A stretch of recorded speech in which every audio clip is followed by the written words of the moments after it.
that we're calling balance, finding the fine line, is that we want to propose some things for your consideration. Talking a little bit about your mindset, sharing a different perspective, a different view, a way to think about some of the situations that you may be faced with in an everyday setting. And so the goal isn't that we completely crack the code for however many people in a 60-minute conversation, but the goal is that we maybe have a little bit of a light bulb click on, or that as you go throughout your week, or as you're faced with some of these settings, that it causes you just to think about things a little differently. That maybe there's an opportunity where you're like, you know what, there's an application for that, or that's something that I can take away and that can help me as a leader, as a contributor, as a business owner, as a decision maker. And so within this 3-part series, last week was about our kind of personal views, like how some of these things affect the way that we carry ourselves personally and live our everyday lives. This month, this session is about your role as a leader. And then next month is going to be about your culture that you create. And we'll talk a lot about that. And really the kind of underlying theme here is just being intentional, right? We all have our default tendencies. We all have what comes most natural to us. And that can be based on a combination of nature and nurture, right? It might be some of the personality you're born with. It might be some of the behavior that you've created. It might be some of your experiences and your both workplace as well as personal experiences. But it also should be much more about our specific choices and how we decide to act. And so I'll go ahead and share my screen and we'll start to walk through a little bit of a recap of last month. And I'll ask too that if I wanted this to be super interactive, but if you don't have something to share, maybe if you can throw your microphone on mute. I think we're getting some background noise from somebody. All right, and I think that we if you don't mind going on mute, that would be great. Awesome, thank you. And we'll go ahead and dive in here. But like I said, we do want this to be interactive, so I'm going to ask you some questions too. So you can come off mute and feel free to dive into the conversation, or we can use the chat function too. We'll probably do a combination of both. But session one was more about your personal life, how you kind of navigate some of these things. And we talked about the first balance between the definition of insanity, so doing the same thing over and over again while expecting different results, versus if at first you don't succeed, try and try again, right? And so the concept here is that depending on your own goals, depending on your own tendencies, either of these could be really good advice. Either of these quotes, these expressions, these concepts could be what you need to hear in that minute. But what fits for you and what's really helpful for you may not be perfect for somebody else, and vice versa. And so what we ask you is on the handout that we had last month, and as well as we'll have one for today as well, is to think about where are you now, meaning where do you naturally fall on this spectrum, right? Because it's not one or the other, but it's a spectrum. And where do you think you should be in relation to what you're trying to achieve? So if we first look at these two here, anyone want to share your answers from last month, or if you've put more thought into this, kind of which of these you typically lean more towards naturally? Are you typically more of the, well, if I'm not careful, I fall into the same pattern and I'm very steady and consistent, and so I'll push through? Or do you typically fall more towards the side of, well, no, I bounce around, right? If I want to try something new and an opportunity strikes and I go for it. Anyone want to come off mute and share? Well, I can start it off. Please. So I don't exactly remember what I said last time because life changes every day. But the more I thought about it, I think I'm more at the if at first you don't succeed, try and try again. But I don't try and try again the same thing, and we talked about that last time, right? So if it doesn't work, but I need to get to that end goal, then we try something different to see how to get there. But the definition of insanity, doing the same thing over and over, we may, Yeah. and I say we because I'm thinking about my team and some of the recent projects, we may have fallen into that trap a couple of times. But if you just take a second and go, wait a minute, we tried this yesterday and it didn't work, and we tried it the day before and it didn't work. Let's step outside this box that we've created and see what we can do to make it work, and then we end up on the other side. But I think, and I'm thinking from a work perspective, right, that my team and I try to do the other one more than not. And but the catch for us is that we always think we can make it work. And I think I kind of alluded to that last time, but you can't always make it work. Sometimes it does, you can't make it work. You might have to come up with a different end result or engage some other people. So now I'll be quiet. No, please continue. I mean, that's fantastic. Great way to look at it too. You hit on something kind of key there too. Optimism is a very valuable characteristic, right? And as a leader, as a team member, as a contributor, but it's the overuse of a strength that creates weakness, right? Optimism when the team is at a really challenging point in time, or optimism when there's some uncertainty, is super valuable. But if we overuse optimism, it can lead us to a sense of, spreading ourselves too thin, overestimating or overcommitting and underperforming, always thinking that the next thing is better than what we have right now, right? And that leads to that sort of opportunism, to the sense that we can bounce around, right? And so that's kind of the theme here, is that it's the overuse of a strength that creates weakness. All extremes lead to error. People die from droughts and floods. So that's a great example. All right, let's go to the next one. Slow and steady wins the race versus give it your all and don't hold back, right? Again, two very helpful, insights, pieces of advice, but depending on which one you naturally fall towards. Some people need to remember slow and steady, consistent progress is the way that you win a marathon. Other people need to stop hedging their bets so much and just go for it, right? Burn the ships, give it your all. Anyone want to share where you identified last time? For which of these you typically would lean towards?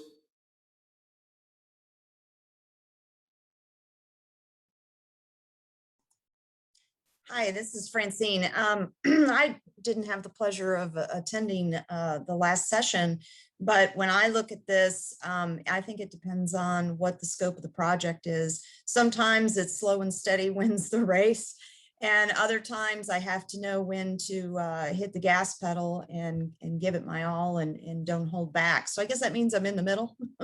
Yeah, and I had the pleasure of being with Francine and her team just about 10 days ago or so. And I got to see some of that firsthand, right? Some of the initiatives that you're working on, they're not going to happen overnight, right? It does require us to just steadily work towards it. And then others, it was like, oh, here's the opportunity. Now it's time to go for it. I love thinking about that in a case-by-case basis too. All right, and let's look at the third one, and then we'll dive into this week's.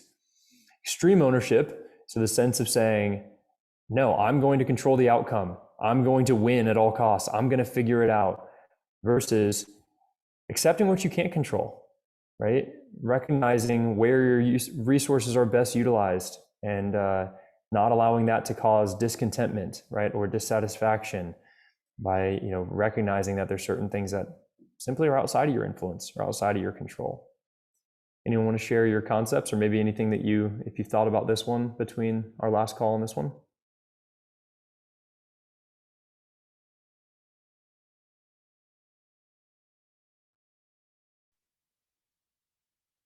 I'll share from my own. Yeah, please. Yeah, sorry, I wasn't in the first session either, but I think having moved into a leadership role in the last couple of years, I've had to do a lot of work with myself to basically move from somebody who has a lot of personal responsibility with what they do, and being able to move to more to the right of accepting what others on my team can do for me. And maybe it's not done to the level that I would do it if I was doing it still. But accepting that they're doing a good job, and that their work is of quality as well, and not having to own everything like I used to. And it's more of a individual contributor type of role. That's a great perspective, John. Love that. Thanks for sharing, and thanks for joining us today too. Awesome. So let's dive in and look at what we're talking about this week. So this week is much more about your own leadership. And so we're going to look at 3 categories, if you will. And those 3 categories are around how you want to lead, how you plan, and how you make decisions. We're going to start with the basic one here. And this one, I love the thought exercise around this. And for those of you that maybe have a little more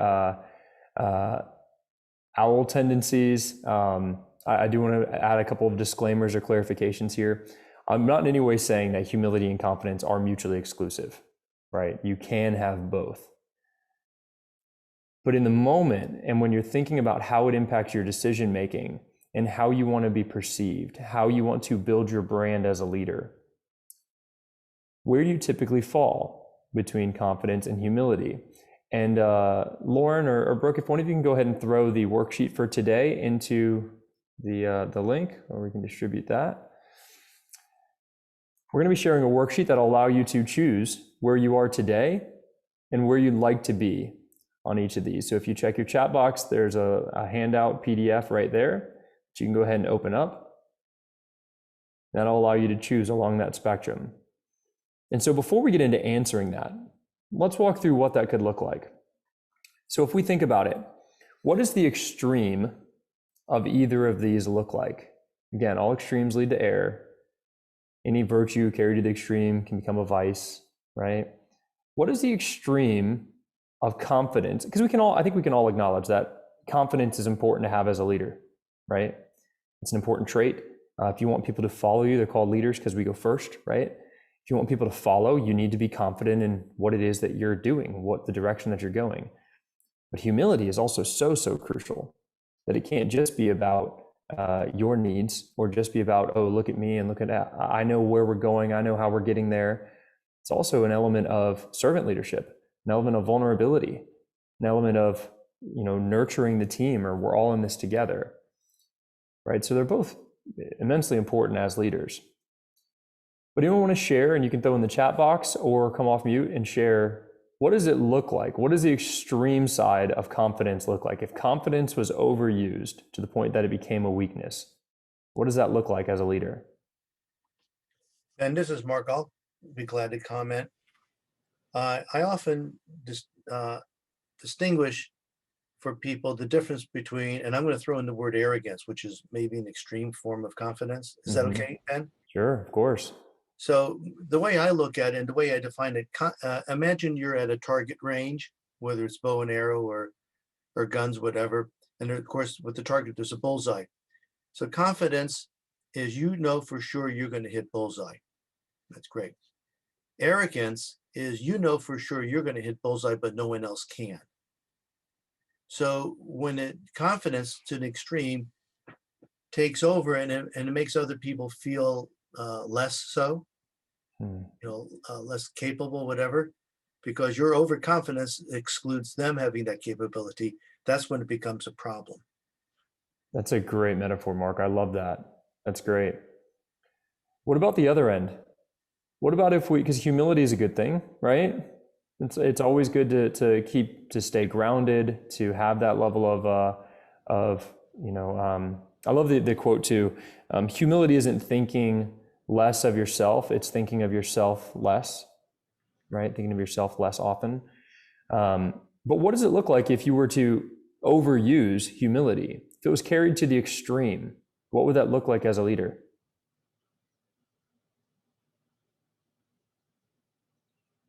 Great comments in the chat box. The team may see it as indecisiveness, right? Or perceive there to be less strength. Yeah, you might lose some of the confidence of the team. What else?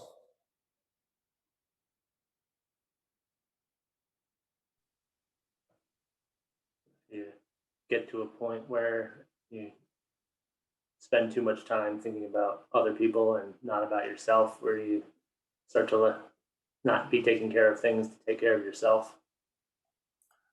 Yeah, great perspective on that too. Love that.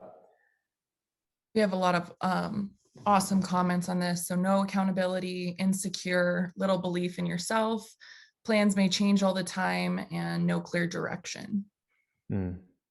That's good. Yeah, that clear direction. I mean, we often, we talked about it a lot at the beginning of the pandemic too, but Velocity has a methodology around the 3 C's, and it's clarity, confidence, and calm.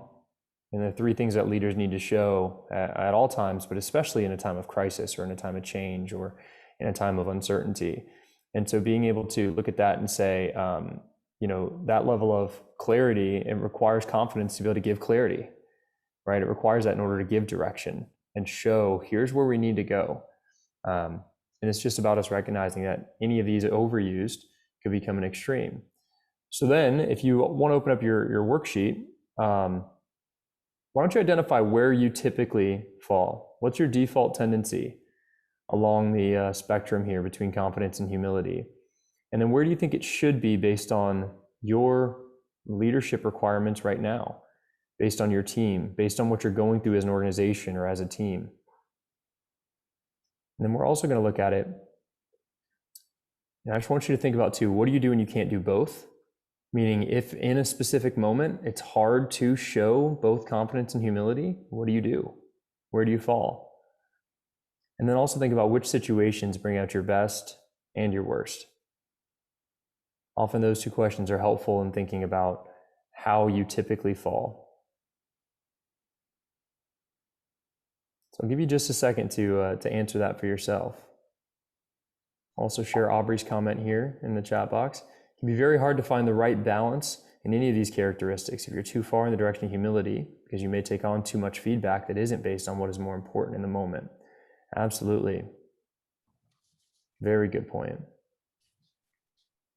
Eric says leadership without love is manipulation. Yeah.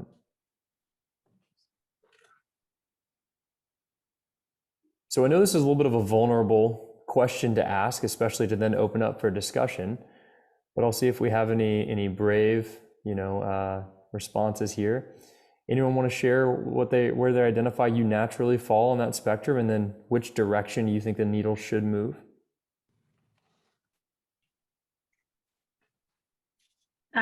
I can jump in again. So I think in that one, I fall just to the left of neutral.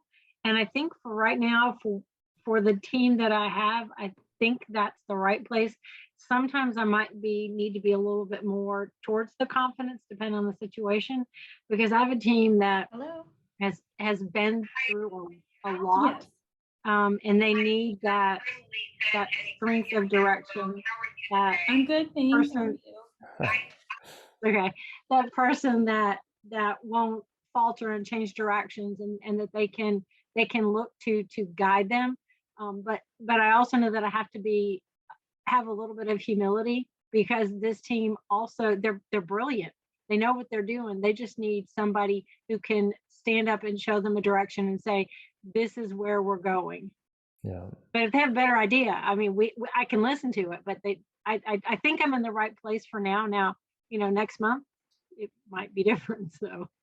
No, that's great. And often, and that's why we do recognize that, the gap between where we are and where we want to be, that can change over time too, right? As we change as leaders, but also as our environment changes, as our situation changes. This is not about a cookie cutter, one size fits all, here's the silver bullet, the magic pill, right? This is about saying, what does my situation call for right now? How do I match the moment, not the mirror? How do I flex to meet my team where they are based on what's most needed? I love that example. Anybody else want to share? I'm really, I go back and forth from being almost to the far left on confidence, meaning that if you take it all the way to the left, I'm kind of the second or the third box in. I think in my early years as a leader, confidence was kind of like being an extrovert. It was on the high end of the scale. And so I've learned over time to be a little more humble. And of course, I work with a lot of volunteers, so that really goes a long way. But I would like to bring, where do I want to be? I want to be a little bit more on the neutral side, to utilize humility a bit more, and just kind of reflect inwardly, to look at different ideas that people have. I love that, Francine. That's a great way to look at it. Anybody else?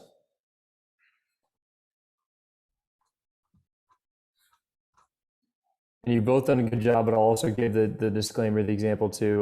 We talked about it last time. You're not allowed to pick right in the middle. All right. I'll credit a partner and colleague, Bob Weinhold, to he's got a 51% rule. It could be 51-49, but it can't be 50-50. All right, good. Let's go ahead and go to the next one. So how do I plan for the future? How do I plan for the future is the question. And two different competing concepts here. You may have heard these quotes before, but plan B distracts you from plan A. Don't set a plan B, set a plan A and go get it, make it happen. If you know it's the right thing to do, figure it out, succeed at all costs. Or are you more on the side of hope for the best, but prepare for the worst, right? Contingency on contingency on contingency. We're ready for anything. Doesn't matter what comes our way. We've prepared for it and we'll adapt and survive. So as you think about these two things, first let's ask, what does the extreme look like? So what does the extreme look like of plan B distracts you from plan A?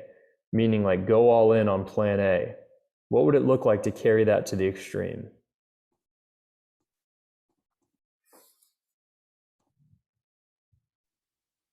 There's nothing in place then if plan A fails, and then you've got nothing to go with. You're dead in the water. Oh, exactly. Yeah. You got no backup, no fail-safe, right? Plan has a flaw, you're doomed. Yep, completely agree. What about the other side? Hope for the best, but prepare for the worst. What could that mean as an overuse? If you carried that to the extreme, what would be the outcome? Oftentimes people are focused far more on preservation than on growth. And that can be fairly stifling for the organization in terms of innovation, as well as looking for new opportunities. Yeah, absolutely. If all we're thinking about is all the many, many options that we have, how are we fully committing to one, right? How can we take it to the next level? How can we increase our likelihood of actually, capitalizing on our first and best? There's also a lot of research that talks about the fact that when we have more choices, the more choices we have, the satisfaction of the choice that we make actually reduces. Right? We're less satisfied in the choice that we made when we have more options to begin with. So just another example here. Francine also comments, hope is not a strategy. Love that. And on the other end, that's a great point, Kelly. If you lean more towards hope for the best, but prepare for the worst, and you overuse that extreme, you could look like a negative person, right? You could look, skeptical or pessimistic, or like it's less likely to happen.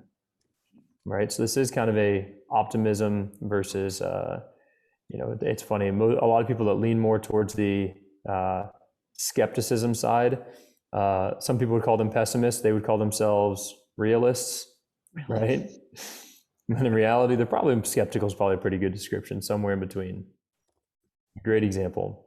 All right. So go ahead and take a second and think about that for yourself. And think about some specific situations that you've faced as a leader. Think about the way that you've navigated these last 14 months. Think about the way that you planned for 2021, the way that your organization structured, how you were going to accomplish your goals, the way that you had these conversations with your colleagues, your fellow leaders, or the way you rolled out your strategy to your team. And which of these do you typically lean more towards? And where do you think you should be? Which way should you move the needle? I'll give you just a second to think through that.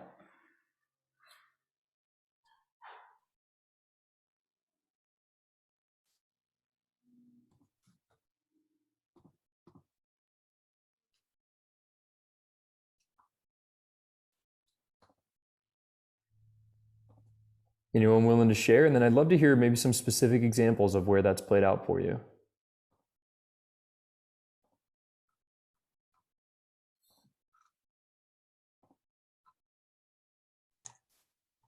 Well, to take the advice of the 51%, looking at where am I and where do I want to be? I'm to the right of neutral. I think in these last 14 months, I think initially in February of 2020 is kind of when I dusted off my business continuity plan and put things in place. And, hoping for the best, right? Because I don't think anybody had a clue in February or March or April, move on through September, even today. So I think being hopeful is what kind of drives my motivation, making sure that I'm staying a little more positive, but at the same time, preparing for the worst. That's great, Francine. Thank you. Anybody else? Where do you typically fall, and where do you think your organization needs you to be? Ben, I think the question's a really good question, and I often look at that from a role-specific position in terms of who fills what roles in an organization. And there are folks that are supposed to mitigate risk, and their primary role is to help keep the company and people out of making difficult decisions that'll create exposure.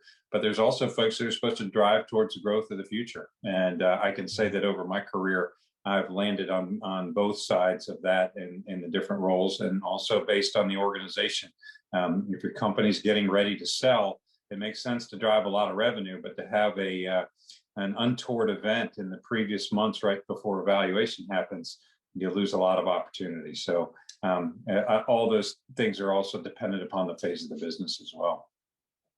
Great example. Bob, where do you think you default to personally if it wasn't role specific, or if it wasn't, I completely agree on that's where you should be. Where do you think your natural tendency is personally? No, I'm all towards growth and optimism in the future, and looking at what new opportunities can create a better way to get there every day. Love it. Anybody else? John, yeah, please go ahead. I was going to say, Karen here, I have to agree that role specific and people ops, we are always preparing for the worst. We're like the doomsday prepper. However, depending on the company and the maturity where they're at, you want that innovation. So you want them to be out there testing, ideating, collaborating, and getting it done. So it's definitely a balance of coming back to, are you confident or are you humble in the role you fill to help balance out this plan for the future. Yeah. Challenging. That's a great example. Love that, Karen. Thanks for joining. Ben, this is Mark. I wanted to comment. I too lean towards the left side, but I want to take a different spin on what you could interpret the right side. And by the way, I do agree with the comment about role specific, because I worked for a company that had a planning department that looked at different scenarios. And then one day it came into so handy because there was a hostile takeover for a company, but because we had planned for that type of situation, maybe chances it would never occur, but actually did occur, we were better prepared. So I like the word agility.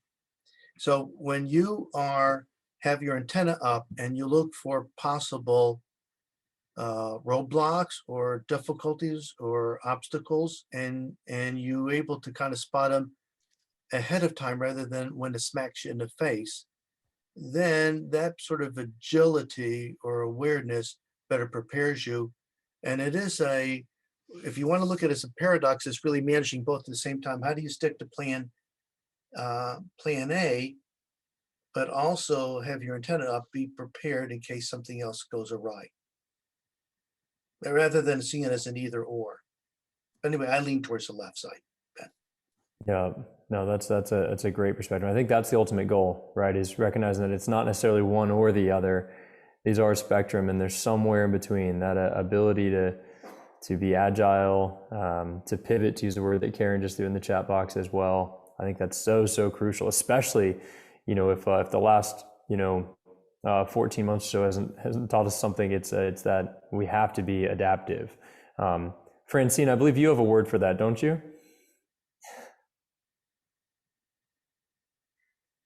I do. It was a word that I heard early on in the pandemic. It was a word that was combined between shift and pivot, and the new word is shivot.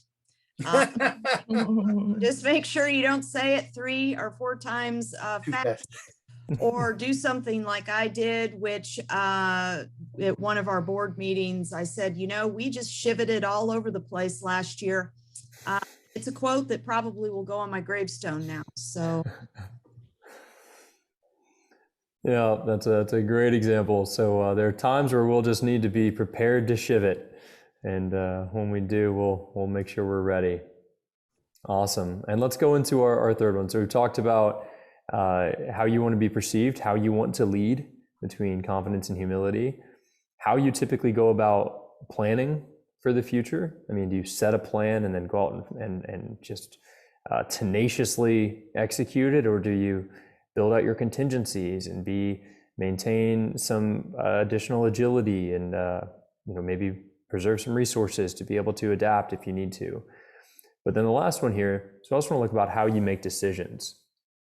Some people trust their gut, right? If their intuition is telling them what needs to be done, that's what they're going to believe in. That's what they're going to act upon. And for other people, though, it's, numbers don't lie, right? Data is king. Provide the data. That's where trust really comes from, is when you can defend it, when you can show that it actually works. Just a couple of comments on each of these. So trusting your gut, it's interesting because we talk about this in our DISC training as well, but certain styles that make decisions a lot more based on their intuition or their gut, it's not truly just out of happenstance or what feels right. It's actually a thing called passive pattern recognition. It's a concept that the people that are naturally more experiential, people that are naturally more emotional, more relatable, more interactive, are going to catalog experiences, and they store those experiences deep down in emotional data. It's not in a spreadsheet logged somewhere, it's emotional data.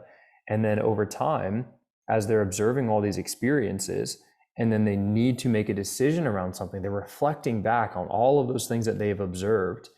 And so what seems like a gut decision is actually passive pattern recognition. So there's been these patterns that they've observed, it's just passively. And then when it comes about, they can't point to exactly where it came from, but they're able to do it that way. And then other people, truly, live and die by the data, by the numbers.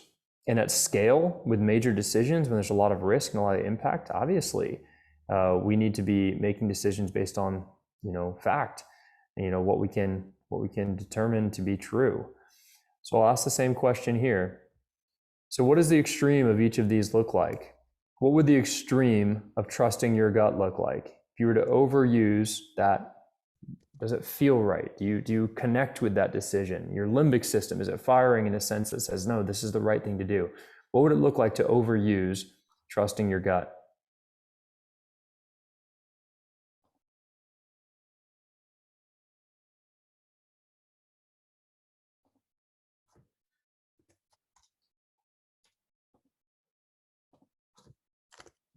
Or I'll even ask you this way. Have you ever worked with someone, or have you ever even yourself experienced those situations where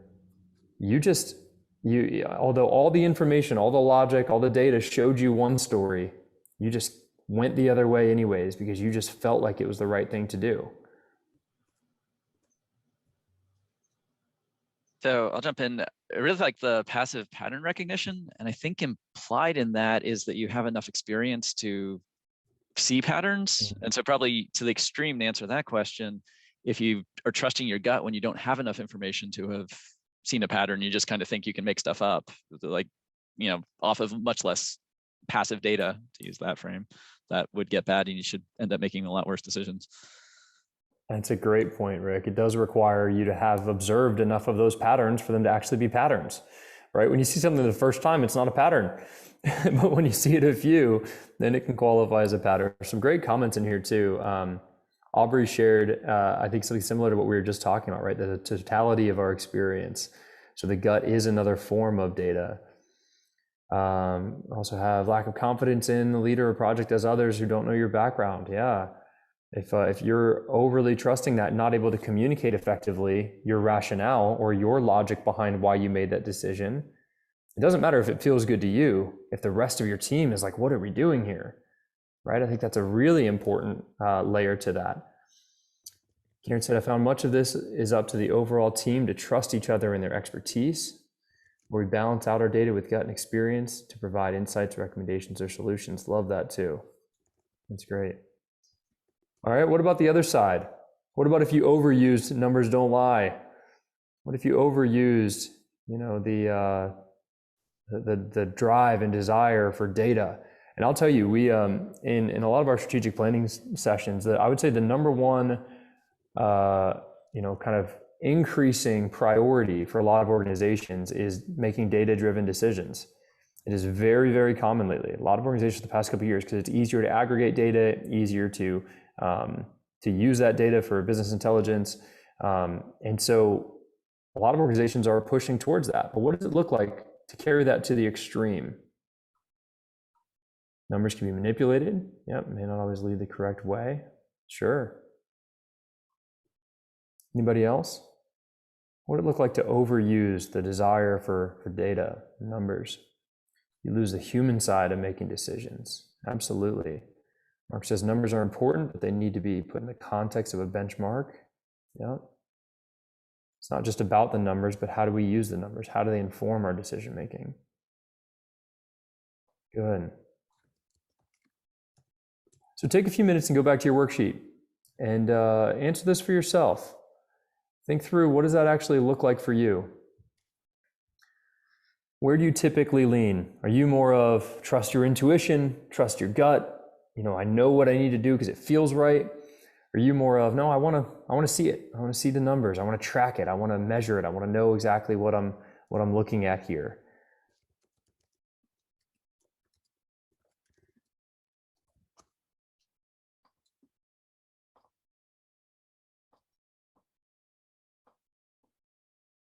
Once you've had a chance to log that into your handout, go ahead and share with the group. Where do you typically lean, and where do you need to, based on your goals, your team, your role, which direction, if any, do you feel like you could move the needle?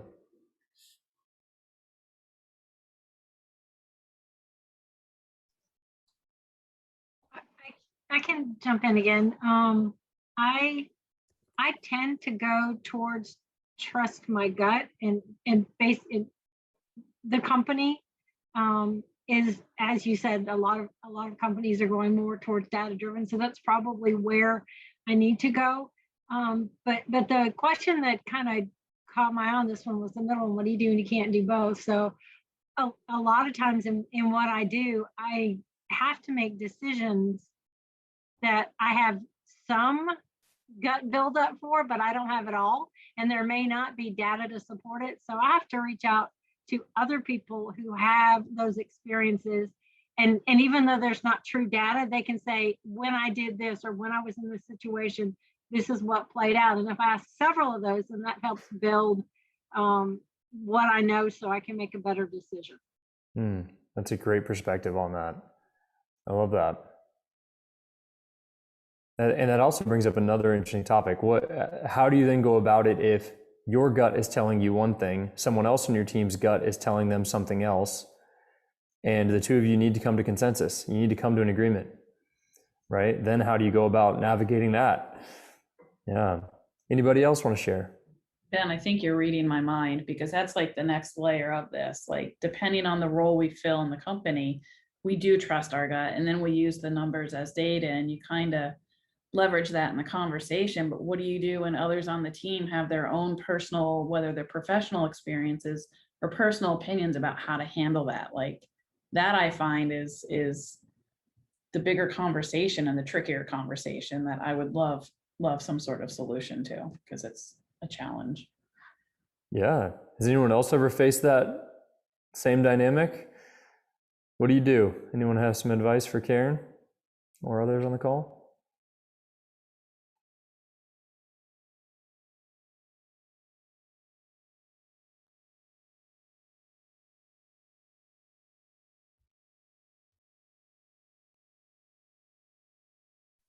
Well, I know some of you have faced this before. Like I saw a lot of head nods when we said it. So how have you handled it in the past? So I was going to jump into the silence and say, well, I think the advice is you're not alone and it's hard based on us all nodding and then being silent. Yeah, great point, Rick. Sometimes with our high level team, if we are pulling strongly in two different directions, I have found, I mean, it sounds so savvy, but like communicating to them how important it is to me that we are working in alignment, and that base relationship with them is more important than the actual choice point that we're making, and making sure that we're maintaining that. And then talking about whatever fears they have and I have about going with the other side oftentimes seems to help us actually get to a point where we're in alignment, where we might actually agree, well, yeah, like I see where you're coming from in between these two fears, and like you're so concerned, let's just go with your side. That's what the people on the team that I communicate well with. Yeah, that's a great summary, Aubrey.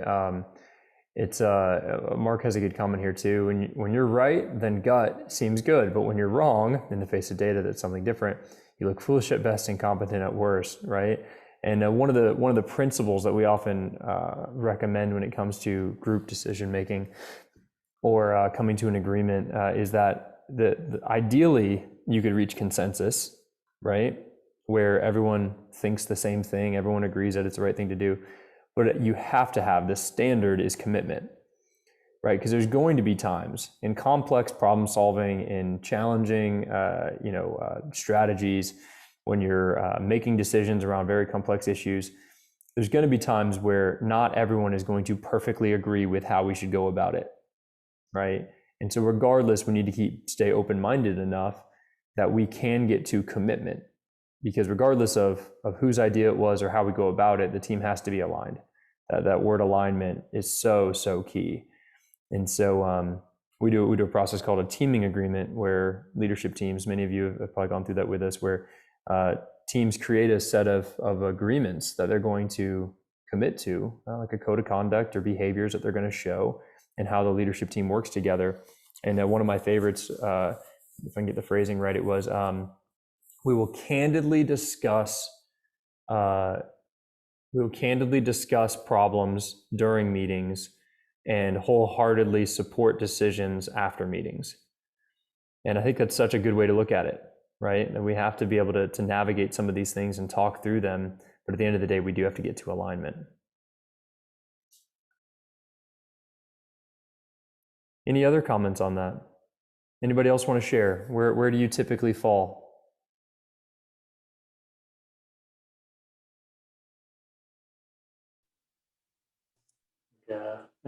Put myself in the one box to the right of neutral.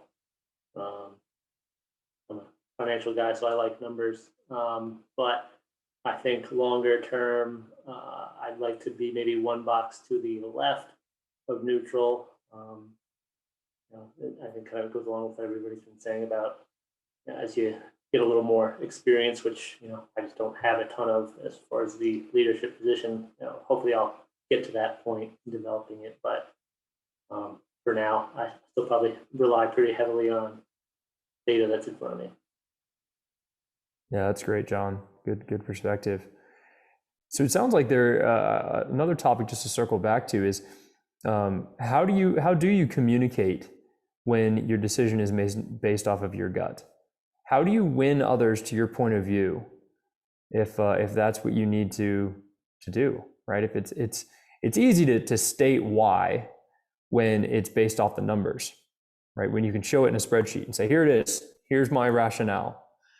But what about when it is more of a gut decision? Anyone have any experience with that?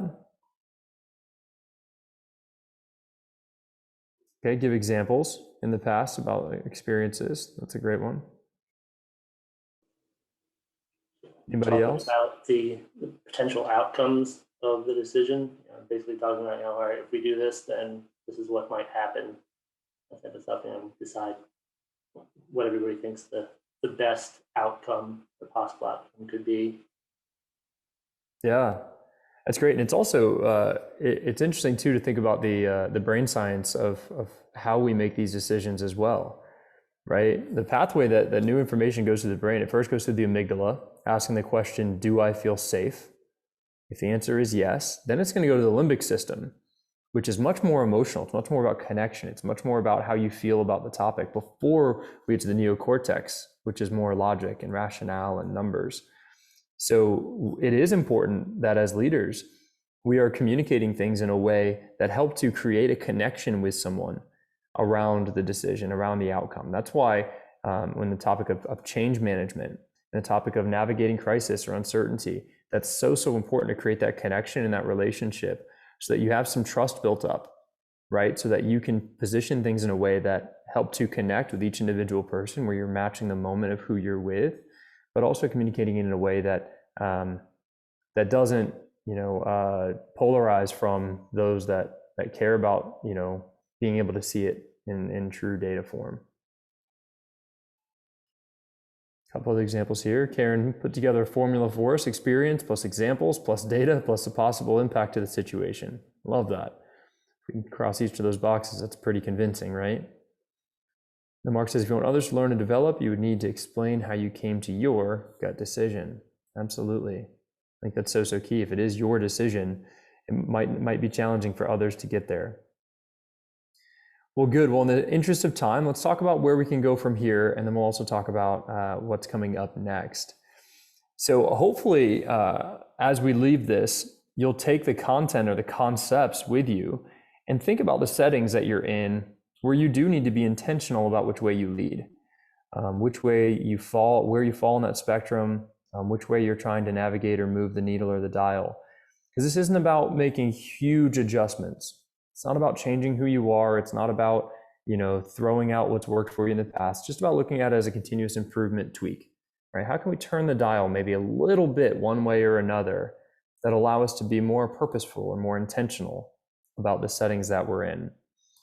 So a couple of things. I want you to identify down there at the bottom of your worksheet, what is one thing you can do in each of these areas to move in the direction that you want to go, right? To turn that dial.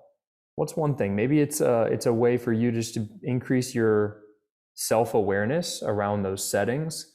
Maybe it's about recognizing the triggers that cause you to go to your default tendency as opposed to what you want to do. Maybe it's being more strategic and looking at upcoming decisions and saying, well, yeah, we have an executive offsite this summer, or I'm navigating a planning exercise with my team, in a meeting tomorrow, or I need to make a decision around that thing that's sitting in my inbox right now. And then just being more intentional or even sometimes tactical around how you apply it. I'll give you just a minute to answer that for each of those.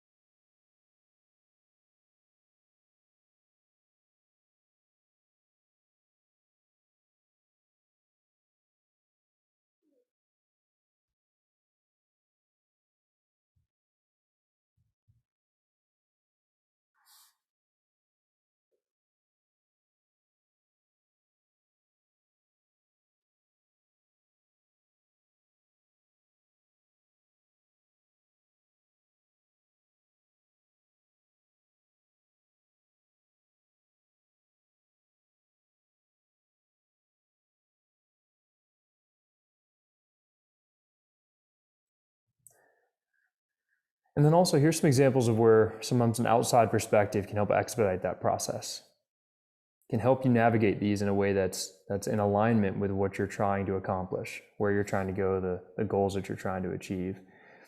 And so if we're talking about how you want to lead, Velocity is this process that we call the leadership brand. It's an exercise that we go through with sometimes entire teams of leaders, sometimes one-on-one as part of an executive coaching process, to really be intentional about the brand that you want to create as a leader. How do you want to be perceived? What do you want to be known for? How does it align with your values, your strengths? How do you bring all that together in a purposeful way and then build an action plan to work towards actualizing or realizing that brand that you want to have? It's related to how do you plan for the future. Executive offsites are a great setting to do that. Many teams that have been distributed or remote for this past year that have been kind of navigating some of these changes, in an ad hoc way or through rapid decision making, are really excited about this summer and heading into this fall, being able to get the team back together to really get offsite, to innovate, to problem solve, and to plan for the future, whether that's for their annual strategic planning or whether that's for succession planning for the future of the organization, transition planning. That's a great opportunity to do that. And then around making decisions, great combination. Velocity has some really unique tools around engagement surveys, 360s, pre-session surveys we do before planning exercises that help us to gather data and then determine how do we apply our experiences to find the right balance on that spectrum. And then on a one-on-one coaching is obviously a really helpful way to go about that. You have your coach who's an outside, unbiased third party who can be a thought partner for you, can help you to make those decisions, can work with you on how you want to make decisions and how to actualize and bring that to real life. And so in any of these settings, there's just some ways that we'd be happy to help you and partner with you on your journey to do that and be more intentional with the way you approach these topics. And then finally, our third session, which I'm super excited about, it's a topic of culture, one of my favorite topics. And Velocity's entire philosophy around culture is that we want to have an intentional culture, not just an organic culture that's the combination of personalities or history or people's own experiences, but we want to be intentional about where we want our culture to go. And our next one's going to be on June 2nd, again at 11 a.m. Eastern. I'll give you a little sneak peek.